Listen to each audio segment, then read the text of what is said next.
What were the two words that Jesus used at the very beginning and the very ending of his earthly ministry? And specifically, he spoke them to Peter. The two words are follow me. Once we find out what it really means, it may just change everything about the way we see what Jesus has been asking us to do when he said, follow me. In John chapter 21, verse 22, he says, Peter, don't worry about John. You follow me. What does that mean? Akoloutheo does mean to walk with someone along the same path.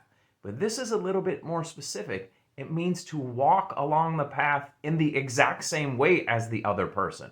This is a very rabbinic tradition, and every Jewish person who heard this, they would have understood exactly what it meant when Jesus said, follow me. Because the rabbinic discipleship was not just about information. Yes, they understood the Torah, the Talmud, the teachings, but more importantly, it was about total life transformation. The disciple watched the rabbi constantly. They lived with them.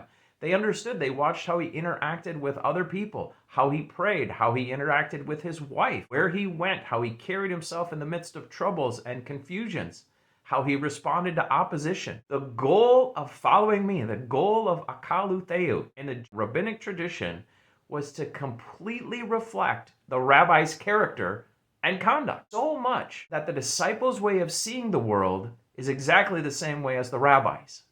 And that is what Jesus is asking us to do, to live and have our way in our being, just like he did and does and continues to do today. Jesus, when he said this word akoloutheo, he's not just recruiting people to a movement or a theology or a way of thinking. He was not just saying, walk with me. He is saying, walk exactly as I do. Now that's a big difference. To imitate Jesus' obedience to the Father, his love for the broken, his surrender at Gethsemane, not my will, but your will be done, Father. That is part of our walk as well. His willingness to lay down everything, where he spent his time, and his willingness to tell the truth in the face of persecution and even ridicule. He came to say that I am the one, I am God. And they ridiculed him. People die for this gospel every day, and yet we can't open our mouths to say something to somebody and tell them about Jesus. We're so afraid of our social awkwardness and all these things. Brothers and sisters, this is what Jesus is asking us to do when he says, follow me.